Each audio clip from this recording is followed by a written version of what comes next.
25 years. That's how long I thought my wife, Tracy, and I had built something unbreakable.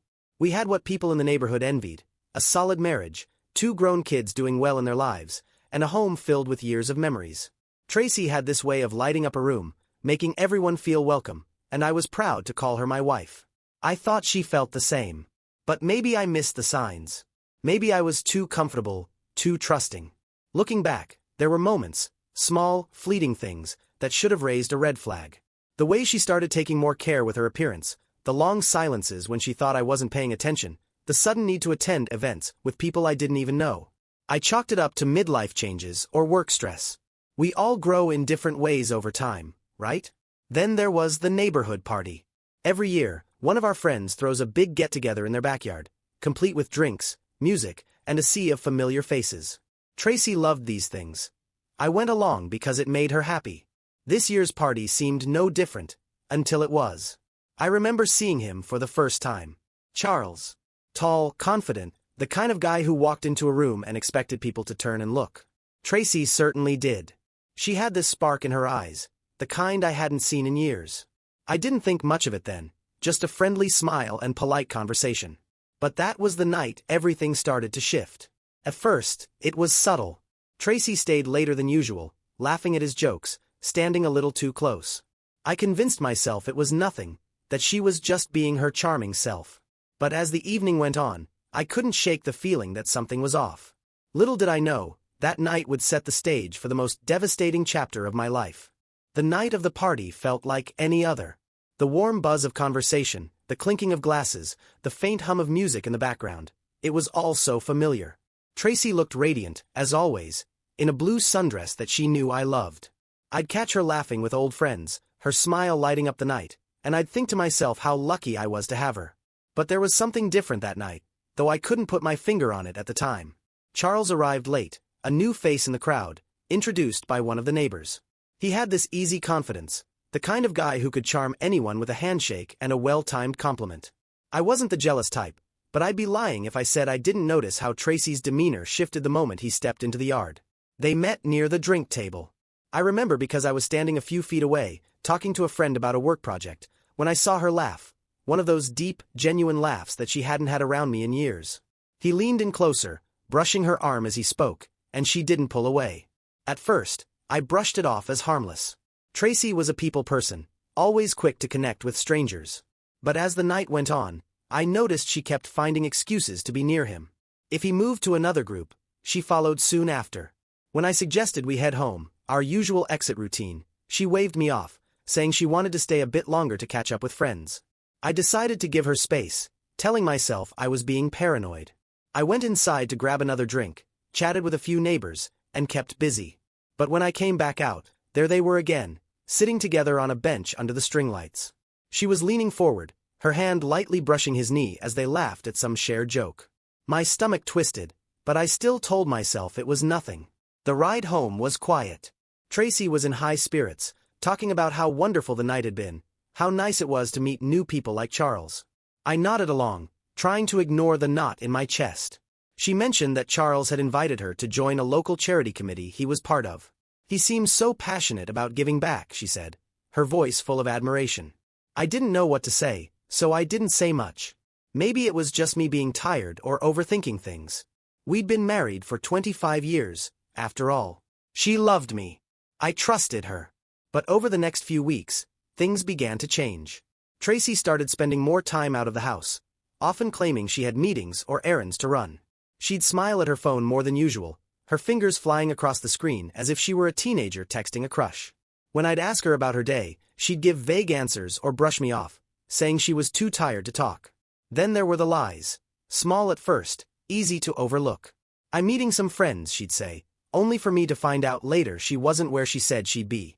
"It's just a work thing," she'd claim, though her excitement seemed more personal than professional. The truth was, I wanted to believe her. I wanted to believe that we were still the same couple who'd built a life together, raised kids together, weathered storms together. But deep down, I knew something was slipping away. And it all started at that party. That night, Tracy didn't just meet Charles. She fell for him, hard. And while I was clinging to the life we'd built, she was already chasing something, or someone, else. It wasn't one big dramatic moment that tipped me off. It was the little things that slowly began to pile up, like the drips of a leaking faucet. Each one small enough to ignore at first, but eventually impossible to overlook. Tracy started coming home later than usual.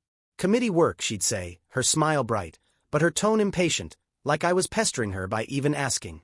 When she was home, she seemed distracted, glued to her phone, texting or laughing softly at something she wouldn't share.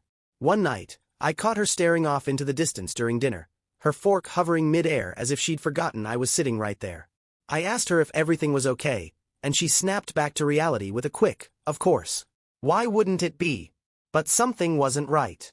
I could feel it in the air, that quiet tension that sneaks into a room when someone's hiding something.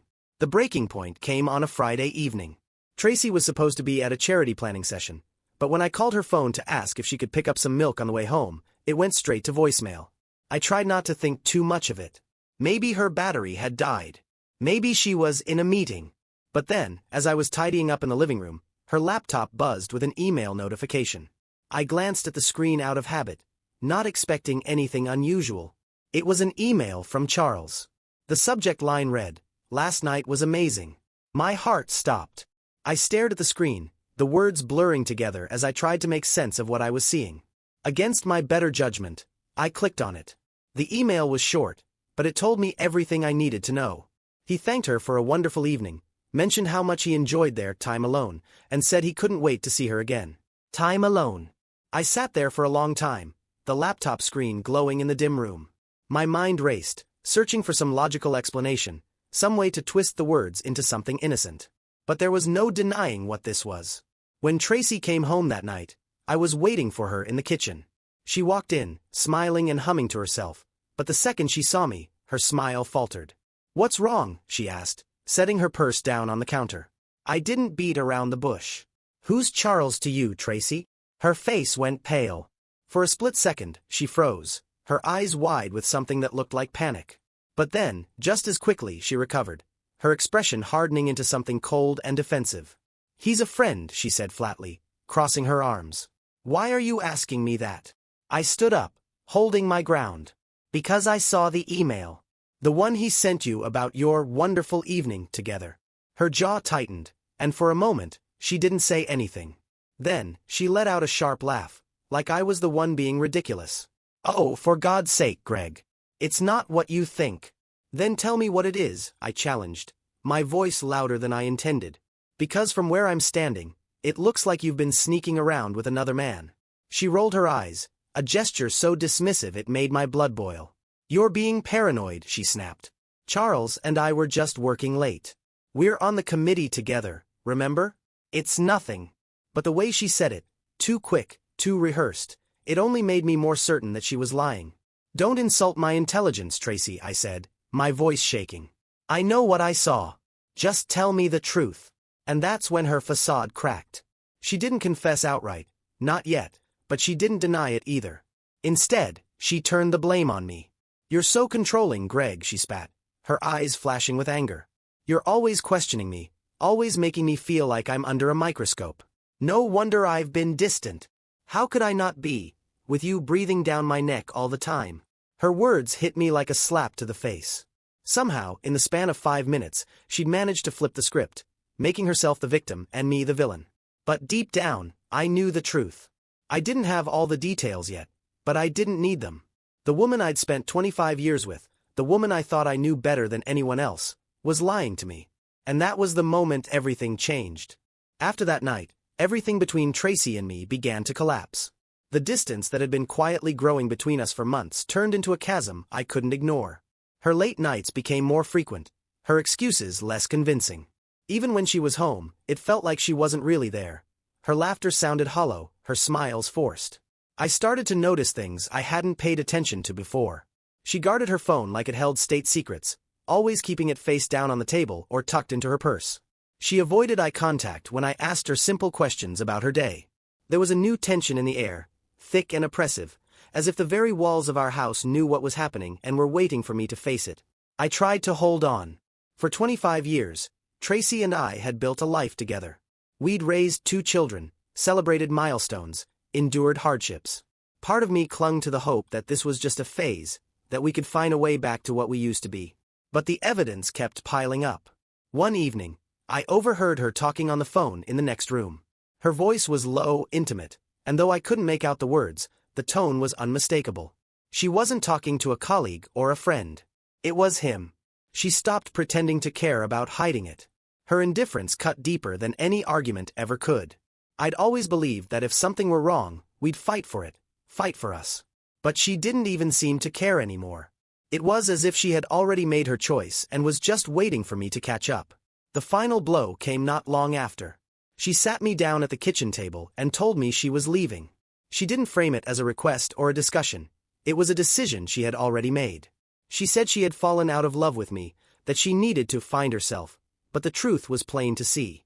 She was leaving for Charles. When she mentioned that she was pregnant, the words hit me like a freight train. It wasn't just that she was carrying another man's child.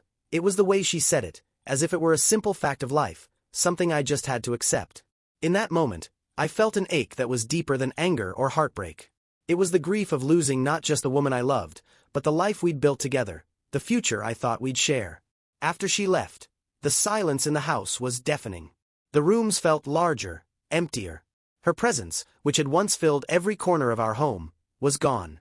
The familiar rhythms of our life together, her voice in the mornings, the way she hummed while cooking, the sound of her footsteps upstairs, were replaced by an unsettling stillness. I couldn't stop replaying the past in my head, searching for the moment when everything started to go wrong. Was it something I did? Something I didn't do? I tried to convince myself that I wasn't to blame, but the doubt lingered like a shadow. The days that followed were some of the darkest of my life. Friends and family reached out, offering support, but their words felt hollow. I went through the motions, putting on a brave face for the sake of my children, but inside, I was shattered. Tracy had moved on, and I was left standing in the wreckage of what we once had, trying to figure out how to put the pieces of my life back together. After Tracy left, I felt like I was living in someone else's life. The routines we had built together over 25 years were suddenly meaningless. Mornings stretched into afternoons without purpose, and the evenings were the worst. Long, empty hours where my thoughts had too much room to run wild. At first, I tried to bury myself in tasks. I cleaned the house from top to bottom, organized the garage, and even started fixing things that didn't really need fixing. But no matter how much I kept myself busy, the weight of her absence was always there, pressing down on me like a physical force. I struggled to accept what had happened. Part of me still wanted answers, even though I knew none of them would satisfy me. How could someone I shared my life with, someone I trusted completely, throw it all away so easily? Did the years we spent together mean nothing to her? The anger came next, a raw, searing emotion that burned through me whenever I thought about Charles. I hated him for what he'd taken from me, for the way he swept into our lives and stole the woman I loved.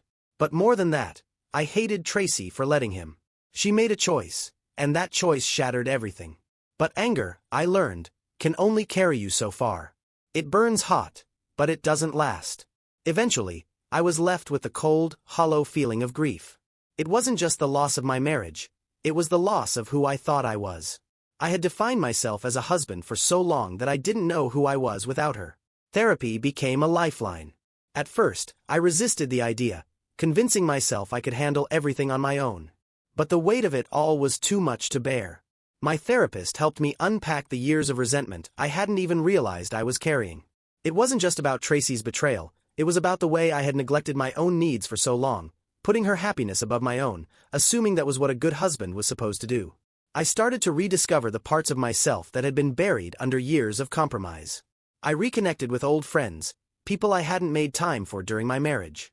I picked up hobbies I had abandoned long ago, like woodworking and hiking. For the first time in years, I allowed myself to focus on me. Slowly, I began to rebuild.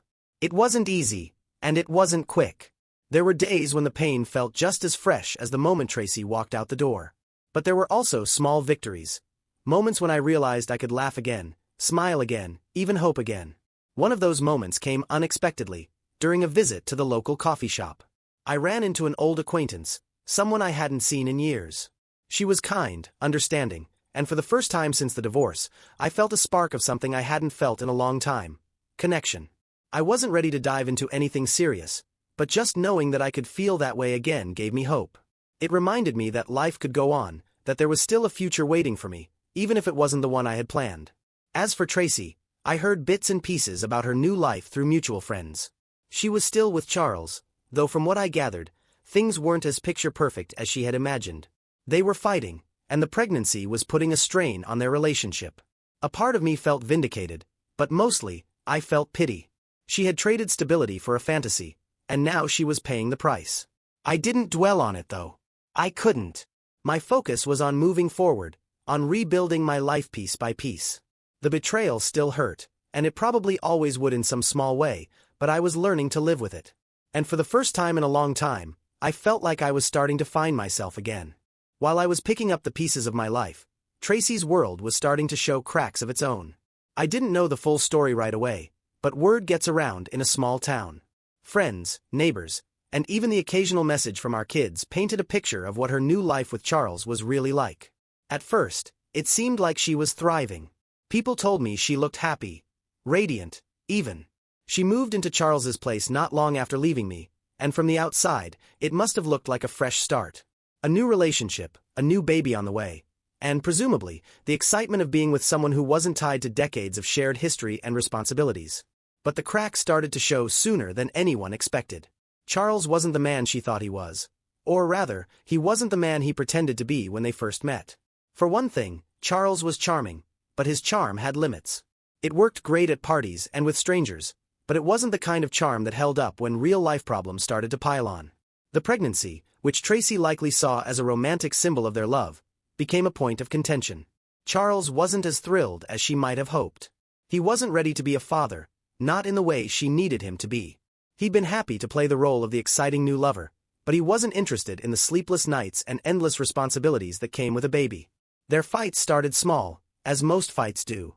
He didn't come home when he said he would. He made plans without consulting her. He seemed distant, distracted, and uninterested in anything that didn't revolve around him.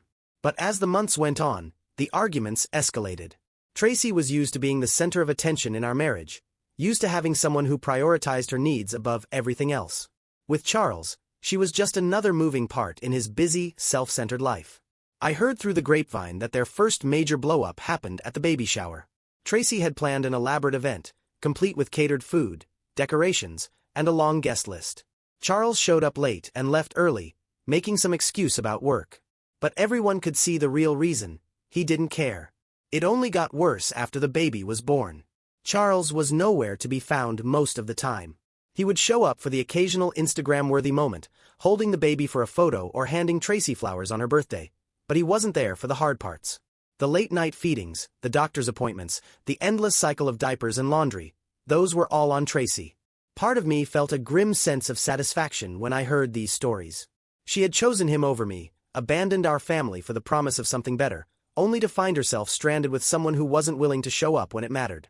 But that satisfaction was fleeting, replaced mostly by pity. Tracy wasn't just dealing with a distant partner. She was dealing with the realization that her new life wasn't the fairy tale she'd imagined. She had burned her bridges with me, her kids were distant, and Charles was already losing interest. I found out later that Charles had started seeing someone else on the side. Maybe Tracy knew, maybe she didn't. Either way, it didn't take long for the cracks in their relationship to become irreparable. The breaking point came when Charles decided he needed space. He moved out of their shared apartment, leaving Tracy alone with a newborn and no idea what to do next. From what I heard, he promised to stay involved, but everyone knew what that really meant. He'd send a check here and there, maybe show up for a birthday or two, but the relationship was over. Tracy was left to pick up the pieces of her own life, much like I had been forced to do. Only this time, she didn't have the support system she had taken for granted all those years. She tried to reach out to me once or twice, but I kept my distance. Not out of spite, but because I knew I couldn't help her. She had made her choices, and now she had to live with them. It was strange hearing all this from the sidelines. For so long, Tracy had been the center of my world, the person I leaned on and cared for above all else. Seeing her struggle, knowing she was hurting, stirred up a complicated mix of emotions. I didn't hate her anymore. I wasn't angry, at least not in the same way I had been. Mostly, I felt relief. Relief that I wasn't the one dealing with Charles, that I wasn't caught up in her mess, that I was finally free to focus on my own life. As Tracy's world fell apart, mine was slowly coming back together. And for the first time in what felt like forever, I didn't feel like her choices defined me. They were hers to bear, and I was finally ready to let go. As Tracy's life unraveled, mine quietly took shape again. It wasn't easy, building something new never is, but piece by piece, I found my footing. The process was slow, almost painstaking. At first, it was about surviving each day without letting the weight of everything crush me. But eventually, it became about more than that. It became about living again. I started by setting small goals for myself. Go to the gym 3 times a week. Cook meals at home instead of ordering takeout. Spend more time outdoors. These things seemed insignificant at first, but they gave me structure, a sense of control over a life that had felt so completely out of my hands for so long. I threw myself into my work. It was the one place where I felt competent, even admired. My colleagues respected me, and my role gave me purpose. It was a stark contrast to how I'd felt at home in those final years with Tracy. Overlooked, undervalued, like a ghost in my own house. Therapy continued to help, but something else started to shift, too. I began to reconnect with people in a way I hadn't in years. Old friends reached out after hearing about the divorce, and instead of brushing them off or making excuses, I accepted their invitations. Lunches, coffee meetups, even a poker night here and there. It felt good to be around people who genuinely cared. But it wasn't just old connections that helped me heal. New ones began to form, too. One day, while I was out hiking, something I'd picked up to clear my mind, I ran into a woman named Rachel. She was resting on a bench, tying her shoelaces, and we struck up a conversation. She had this calm, unpretentious presence about her, the kind of person who felt comfortable in her own skin without trying too hard. We ended up walking the trail together, talking about everything and nothing. She was recently divorced, too, though her situation had been more amicable than mine. By the time we reached the parking lot, she suggested grabbing a coffee, and for the first time in years, I didn't hesitate. Rachel and I didn't rush into anything. We were both cautious, both carrying our own scars, but there was something refreshing about her honesty. She didn't pretend to have all the answers, didn't try to fix me, and didn't expect me to fix her. We just fit. Over time, our connection deepened. She understood what it was like to rebuild from scratch, to lose something you thought was unshakable. She didn't judge me for the pain I still carried or for the moments when the bitterness crept back in. Instead, she encouraged me to keep moving forward, to focus on what I could control. Being with Rachel felt different from being with Tracy. There was no sense of competition, no need to prove myself. With Rachel, I could just be me, flawed, healing, but trying. Meanwhile, Tracy's shadow continued to linger in small ways. She reached out once, sending a carefully worded email about how we had shared so much and how she hoped I could find it in my heart to forgive her. I read the message twice before closing it without responding. Forgiveness was a tricky thing. I wasn't sure if I'd ever fully forgive her, but I also didn't want to hold on to the anger. Carrying it felt like dragging a weight I no longer needed.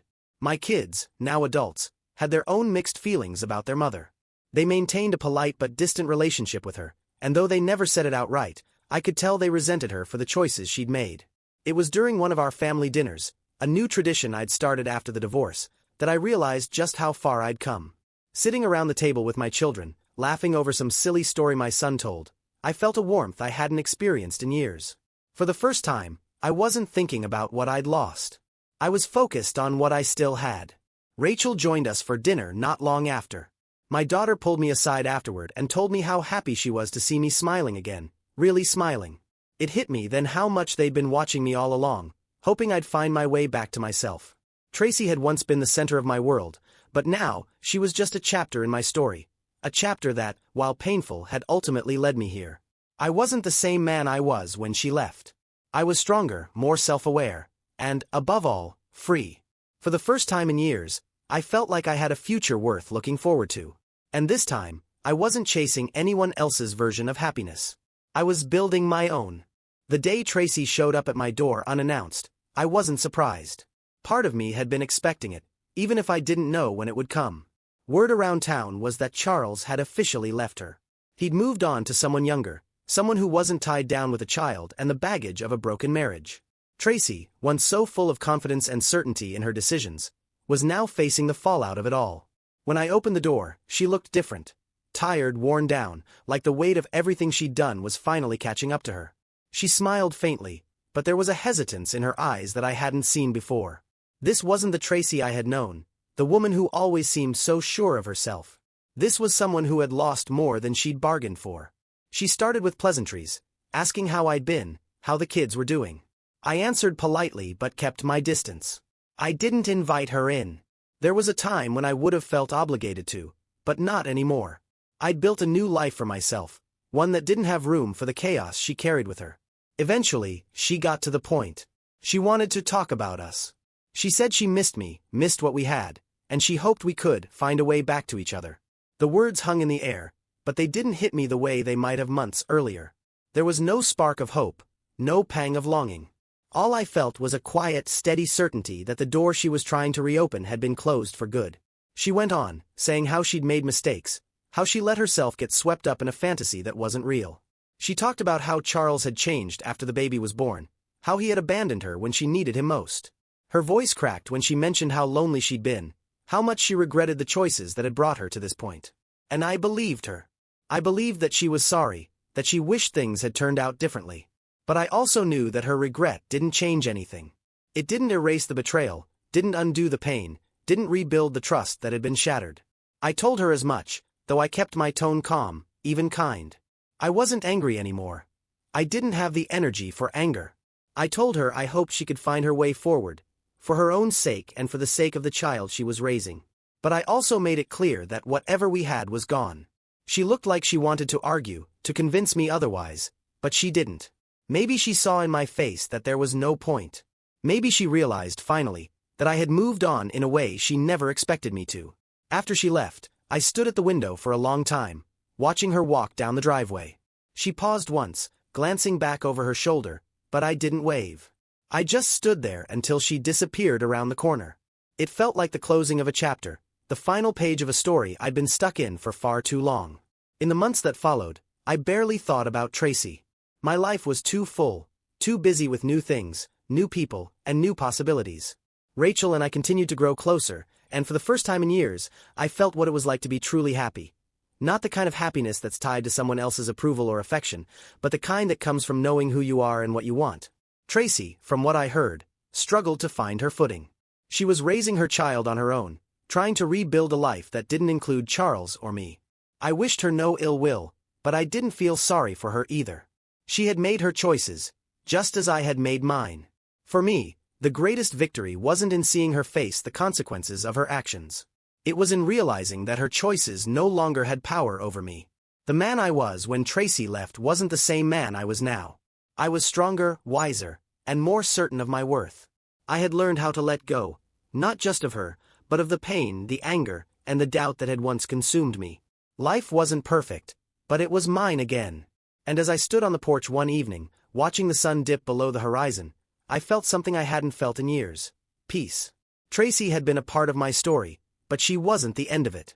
She was just a chapter, one that had shaped me in ways I never could have imagined. But now, I was writing a new chapter, and for the first time, I was in control of the narrative.